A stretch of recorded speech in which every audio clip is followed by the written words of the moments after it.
de verde estás? ¿Estás verde con las respuestas a por qué el clima está cambiando? ¿O verde porque haces muchísimo por la crisis planetaria? ¿O verde porque tus acciones son muy respetuosas con el medio? ¿O verde esperanza? Estés como estés, te damos la bienvenida a este podcast en el que mostramos acciones muy reales para pasar de la preocupación a la acción por el clima. Yo soy Isabel Moreno, física, meteoróloga y comunicadora. Y yo, Irene Baños, periodista ambiental, también convertida en divulgadora, y esto es Estamos Muy Verdes. Un podcast muy maduro que muestra acciones contra la crisis planetaria con un toque de optimismo, esperanza y humor ecoamigable. Estamos Muy Verdes está impulsado por Good for Good, un medio que ofrece una mirada positiva del mundo, poniendo en el centro lo que nos une.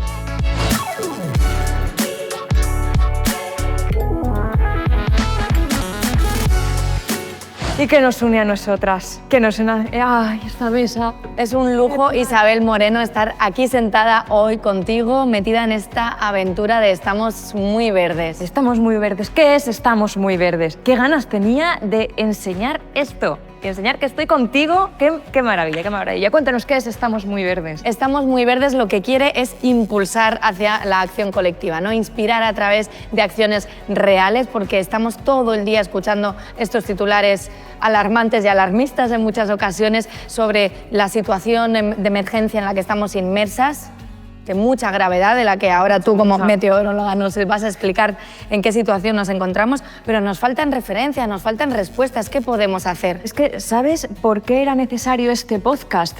Porque cuando hablamos de crisis climática y de crisis planetaria, que también explicaremos un poquito qué significa esto. Que no todos son plásticos, no todo... Vamos a ver, claro, vamos a ver. Ya veremos, sí.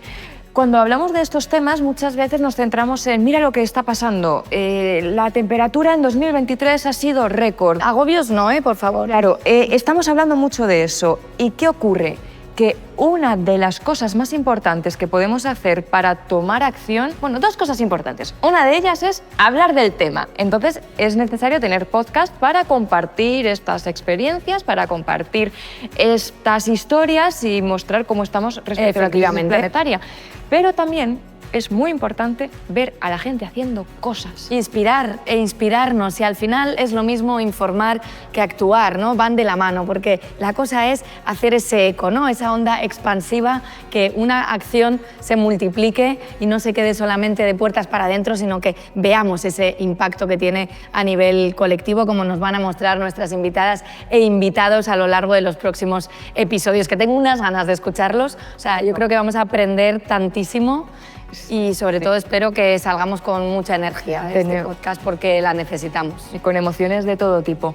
Fíjate, yo también veo que este podcast pretende responder una pregunta que ¿Cuál? Nos hacemos muchas veces y no tenemos respuesta. ¿Qué se está haciendo contra la crisis planetaria? ¿Se está haciendo algo? Y sobre todo, ¿qué se está haciendo también a nivel calle, ¿no? A nivel de pie? Porque solamente miramos tanto para culpabilizar empresas, gobiernos, como si nosotros no tuviéramos que ver en esta ecuación, pero además también muchas veces, bueno, la acción tiene que venir de ahí, ¿no? Y parece que lo que se haga a nuestro nivel no importa. Y aquí vamos a demostrar que eso es un bulo. La emergencia climática, has mencionado que 2023 lamentablemente volvió a romper otro récord. Y estaba difícil, ¿eh? Cuéntanos un poco cuál es la situación. La situación pinta muy, muy fea, y pinta mucho más fea de lo que creíamos. Sabíamos que 2023 iba a estar en el top de años más cálidos, porque ya tenía una tendencia esto para que fuera así 2023, además con el Niño que se estaba formando en el Pacífico y demás, ¿no? Pero realmente vimos cosas muy extrañas. Hemos tenido temperaturas en algunos meses 1,7 grados por encima de la media preindustrial.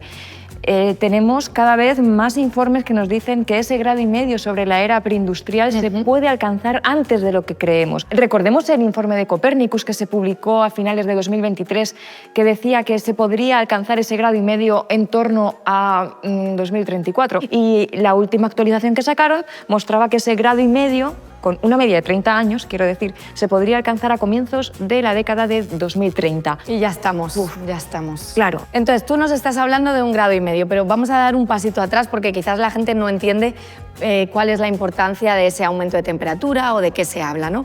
Desde la época preindustrial ahora mismo la temperatura media global de la Tierra ya ha aumentado 1,2 grados centígrados. La temperatura media del planeta lo que nos está demostrando es la cantidad de energía que tiene el planeta. La energía que entra y que sale tendría que estar en equilibrio. Llega energía, hace sus O sea, es cositas, decir, entran los rayitos de sol, entra los rayos del sol, calienta la Tierra calienta el aire, tiene que estar en equilibrio. y luego tendrían que salir unos. Claro, al final terminan saliendo unos y todo esto. Esto al final está en equilibrio. Lo que entra es igual a lo que sale. ¿Qué estamos haciendo? Como estamos emitiendo mucha cantidad de gases de efecto invernadero, bueno, también estamos haciendo más cositas, pero me voy a quedar con lo principal, que es la emisión de gases de efecto invernadero. Estamos poniendo como una especie de manta. De hecho, lo de efecto invernadero... Una manta en torno a la Tierra. Sí, eso es. De hecho, efecto invernadero está mal dicho. O bueno, no es el término más acertado para describir qué es lo que pasa en la atmósfera. Al final lo que hacen los gases de efecto invernadero es atrapar la radiación y se parece muchísimo más a lo que hacemos nosotros cuando estamos durmiendo y nos echamos una mantita por encima que lo que pasa en un invernadero. Por eso yo digo que tiene más sentido hablar de efecto manta. Bueno, estamos emitiendo gases de efecto invernadero que lo que hacen es atrapar esa energía que nos llega del Sol. Como consecuencia de eso, el planeta está aumentando la temperatura. Pero claro, esto simplemente es una consecuencia. Tú, por ejemplo, cuando tienes fiebre, a lo mejor tienes 40, tú te tomas la temperatura y Uy, tienes yo con 40 ya estoy muy preocupada. te tienes que ir al hospital. ¿Por qué? ¿Porque tienes 40? No, porque algo en tu interior está haciendo también cositas peligrosas, ¿no? Con 40 grados las células pueden empezar a morir y demás. Pues algo así pasa Está en el pasando planeta. en el planeta. Eso es, claro, al final el planeta tiene más energía y con esa energía empiezan a interaccionar entre sí los diferentes elementos del sistema climático de una forma distinta. Claro, tú sabes controlar o tú sabes vivir con una interacción de estos elementos del sistema climático de una forma. Eso es lo que está pasando y es uno de los temas más preocupantes que tenemos ahora mismo la humanidad como reto. Pero realmente ponerle o dar respuesta a esto es muy complicado. Entonces, a ver, los gases de efecto invernadero es algo bastante nocivo, ¿no? Pues ¿cómo te quedas si te digo que sin los gases de efecto invernadero no podríamos vivir en la Tierra? Anda, ¿y eso por qué? Claro, porque la Tierra estaría congelada. Los gases de efecto invernadero son necesarios para que la Tierra tenga la temperatura que tiene. Claro, al final el planeta Tierra a lo largo de su historia ha tenido mantas más gordas, mantas más finas, ha tenido momentos, esto traducido en temperaturas, en que las temperaturas del planeta han sido más elevadas, han sido más frías, hemos tenido glaciaciones y ahora mismo estamos viendo un aumento de las temperaturas muy importante como consecuencia de este aumento de gases de efecto invernadero que estamos lanzando a la atmósfera. Vale, o sea que me estás diciendo que cambios climáticos ya ha habido antes en la historia, que esto es un argumento que usan mucho los negacionistas. Pero ¿en qué diferenciamos este? Cualquiera que esté escuchando este podcast dice, claro, de repente Pues me vaya dicen, que empiezan bien estas. Madre mía, estas estaban muy verdes, me dicen que los gases de efecto invernadero son buenos, me dicen que la Tierra ha pasado por épocas climáticas más cálidas, más frías y demás. Entonces, claro, lo que dices tú, ¿dónde está la diferencia? La diferencia, lo que hace verdaderamente... Lo que pasa ahora. Eso es, que sabemos... ¿Por qué estamos tan preocupados ahora si ya el planeta ha pasado por diferentes cambios? Pues porque lo que estamos viendo ahora no responde a ningún ciclo natural. No podemos explicarlo únicamente con factores naturales. Tenemos que meter al ser humano dentro de esta ecuación y estamos viendo un aumento de gases de efecto invernadero sin precedentes, no solo en nuestra historia como especie, sino tenemos que remontarnos hace muchos años. De hecho, claro, ¿qué ocurre?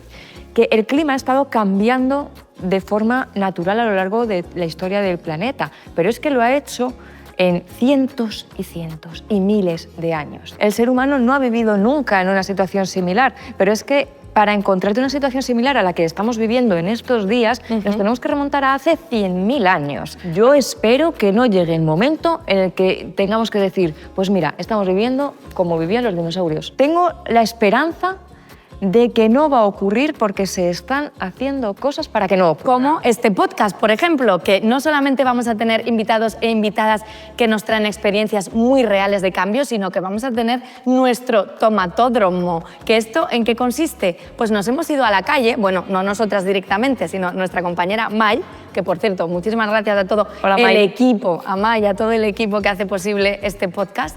Nos hemos ido a la calle a preguntarle a la gente qué opina del medio ambiente, si les preocupa, si no, qué hacen en casa, qué telita. En cada episodio preguntas diferentes con gente diferente que nos dice qué es lo que hacen para frenar la crisis climática en los temas en los que vayamos a tratar en cada episodio. Efectivamente, así que nos veréis sacando este cartelito para ver si nos ha gustado. El tomate maduro normalmente, o el tomate está muy verde y no nos gusta tanto.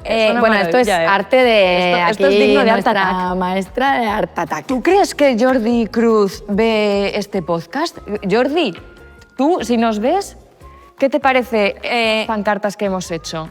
Ya que hemos planteado un poco la problemática y que vamos a mostrar aquí acciones colectivas o acciones bastante transformadoras que lleva la gente en la sociedad, muchas veces la duda sigue siendo, vale, pero a nivel individual o colectivo, pero partiendo de una misma, ¿yo qué puedo hacer? Y tenemos un poco de confusión con todo esto, ¿no? Sí. Como decimos, hemos salido a la calle a preguntar, primero vemos qué nos cuentan. Venga, vamos a ver. Tomatódromo.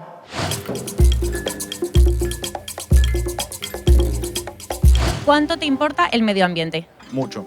Porque considero de que para las generaciones futuras no le podemos dejar un mundo que sea un desastre, sino le tenemos que dejar un mundo lo mejor posible. Bueno, muchísimo. Más ahora con todo lo que se está viendo en nuestro continente, que venimos de América del Sur, los ciclones y huracanes se están viendo muchísimo que antes no se veía. Es inminente el cambio climático. Es lo típico que te preocupa, pero al fin y al cabo te pasas más en tu día a día casi que en preocuparte a lo mejor por ello. Bastante. Pienso que es culpa nuestra por el consumismo que hacemos. No estamos reciclando las cosas adecuadamente y cada vez los veranos van a ser mucho más cálidos. Va a costar que haya mucha agua. ¿Cuál es la acción más importante que realizáis contra el cambio climático? Preservar el agua, la tierra, no usar mucho agroquímicos. Hace un año se pusieron placas solares en casa, que yo le insisto mucho a mi madre que no compre cosas envasadas, aunque los tuppers sean de silicona o de cristal. Cuando vamos a alguna fiesta ya me llevo el vaso conmigo de casa. Comprar muchas cosas biodegradables y sobre todo no plástico. Inculcarle a mis hijos todo el tema de reciclado, de cuidado, de no tirar cosas en la calle. Básicamente reciclaje. Lo típico de en casa de tener los contenedores o un par de bolsas separadas o algo así, sí, pero quitando eso que es un poco como lo común de prácticamente todo el mundo, nada más. ¿Creéis que se está haciendo algo a nivel global? No, o sea, hay países del norte de Europa que están mucho más desarrollados que nosotros en este aspecto y, por ejemplo, no tienen ni la mitad de sol que España. Hay muchos países que están evolucionando muchísimo más que nosotros, pero yo creo que nosotros estamos yendo ya también aumentando y haciéndolo mejor. Poco a poco lo conseguiremos. Eso le corresponde a los diferentes gobernantes y lamentablemente los políticos se preocupan más por las grandes inversiones, por las grandes empresas y dejan de lado un poco las acciones que se deben hacer para preservar el medio ambiente. Lo que borren por un lado, por otro lo están escondiendo bajo una alfombra. Cada día más. Cada vez, pues mira, por ejemplo, aquí en Madrid pues no te permiten pasar sin la etiqueta eco. Se toman medidas, sí, pero al final donde siempre, en Europa, en Estados Unidos alguna, en países desarrollados, al final creo que en la mayor parte del mundo no se llega a nada. No estaba Jordi Cruz. No estaba Jordi Cruz, Art Attack no, pero estaba bastante presente nuestro amigo el reciclaje. El reciclaje. ¿Qué te ha parecido? Yo, si te digo la verdad, creo que estamos muy verdes. Estamos un poquito verdes, menos mal que nos has hecho la intro antes de lo de cambio climático, porque necesitamos mucha más información y educación ambiental en la sociedad. Esperemos que este podcast ayude un poquito a ello, pero nos damos cuenta de que una de las cosas que mezcla todo el mundo, o la mayoría de la gente que hemos preguntado, es el tema plásticos con el tema cambio climático. Hala, venga, aunque hablamos muchas veces de crisis planetaria, ¿no? Para resumir todos los desafíos a los que nos estamos enfrentando, es verdad que solemos mezclar principalmente tres crisis, que es la crisis climática, que tú nos has explicado antes en qué consiste, ese calentamiento global producido por los gases de efecto invernadero que acarrea una serie de consecuencias que son el cambio climático. Pero es que luego tenemos la crisis de biodiversidad, que ahí sí que incluimos toda la pérdida de especies, la extinción, ¿no? Y que entra en factor o en juego muchas cosas como por ejemplo la ganadería, los impactos de cómo producimos pues los alimentos, ¿no? Que hace que haya menos insectos, por ejemplo. Y luego tenemos una tercera crisis, que es la crisis de contaminación. Sí, la crisis ambiental. Claro, que por eso muchas veces hablamos de crisis climática y ecológica, ¿no? Y ambiental. Claro. Entonces, por eso muchas veces nos centramos en, bueno, voy a comprar al súper con mi bolsa de tela Y eso no está tan relacionado con las acciones más importantes que podemos hacer para la crisis climática. Cuando hablamos de crisis planetaria, de hecho, en la introducción a este podcast hablamos de crisis planetaria, es un término que nos ayuda a englobar todas estas patitas de la mesa de la que formamos parte con todos los problemas que hemos causado por las acciones que estamos haciendo en el medio. Efectivamente, pero entonces si nos centramos en la crisis climática, ¿cuáles son las acciones más potentes que podemos hacer a nivel individual? Todo el mundo habla de reciclar. Y lo peor de todo es que creemos que solamente si reciclamos ya lo tenemos todo hecho. Pero se habla muy poco de otro tipo de acciones. Muy poca gente habla, por ejemplo, de la alimentación. Es verdad que es muy importante reciclar para evitar que los residuos acaben en el mar o en el bosque, pero si queremos hacer transformaciones de verdad tenemos que cambiar la forma en que nos alimentamos. Forma en la que nos movemos, forma en la que adquirimos la energía, forma incluso en la que no adquirimos la energía, sino administramos esa energía. Por ejemplo, en tu casa, según tengas buen aislamiento o no, imagínate, pierdes más o menos energía. Mira, te pongo un ejemplo de una cosa que se solucionó cambiando una cosa. A ver. La capa de ozono. Ese tema me encanta. Temazo, porque también solemos mezclar crisis climática con el agujero de la capa de ozono. Totalmente, esa es de las claves, de los errores clave. Es uno de los errores más típicos que hay. ¿Qué pasaba con el agujero de la capa de ozono? El ser humano estaba emitiendo una serie de elementos a la atmósfera, una serie de sustancias que conocemos como clorofluorocarbonos, que esos elementos lo que hacían era contribuir a que se destruyese el ozono que tenemos en la estratosfera, que es el que nos protege de la radiación ultravioleta. Se dieron cuenta de que era esa sustancia, dijeron, ¿de dónde está esa sustancia? ¿En estos productos? Pues ya no se puede utilizar esta sustancia. Pero fíjate qué fácil era, porque al final decías, este es el problema, lo quito. ¿Qué problema tiene la crisis climática? Que tú dices, quitamos los combustibles fósiles. Aldo, ¿cómo se hace? Claro, es que la crisis climática es mucho más compleja, pero a mí me gusta mucho el ejemplo de la capa de ozono porque demuestra que si todos los países se ponen de acuerdo en una medida, ¿no? Esto firman un protocolo y a partir de ahí se recupera sustancialmente el agujero de la capa de ozono. Eso demuestra que la acción colectiva tiene un resultado. Cuando nos ponemos de acuerdo, muchas personas podemos lograr cambios muy importantes. Y en este caso fueron los gobiernos, pero es que hay acciones muy importantes que se hacen a pie de calle que también pueden tener un resultado muy importante. Y eso es importante saber qué es lo que está pasando. Y eso es lo que vamos a mostrar en este podcast de Estamos Muy Verdes, que por supuesto os animamos a que mandéis sugerencias, preguntas, dudas, todo lo que os surja a través de nuestras redes sociales. Estaremos encantadas de ir contestándolas, ¿no, Isabel? Claro, tenemos nuestras redes sociales, nos podéis seguir en Instagram y también podéis seguir las redes sociales de Good for Good en Instagram y en YouTube, donde vais a encontrar contenido positivo con el foco en todo lo que nos une como personas, y la verdad es que es un contenido muy bonito y muy útil para tomar acción, porque además una de las cosas más importantes para que tomemos acción es ver a otras personas haciendo cosas. Eso es lo que vamos a ver en este podcast. Esto ha sido todo por hoy en la presentación de Estamos Muy Verdes, un podcast muy maduro impulsado por Good for Good que muestra las acciones que podemos hacer contra la crisis planetaria con un toque de optimismo, esperanza y humor ecoamigable. Y este podcast de Estamos Muy Verdes lo podéis encontrar en las plataformas de YouTube, iVoox, Apple Podcast y Spotify. Es decir, estamos por todos lados. Si no nos escucháis es porque no queréis. Os vamos a poner un tomate rojo de maduro. Yo le pongo el verde. Verde esperanza. Queremos que estéis muy verdes.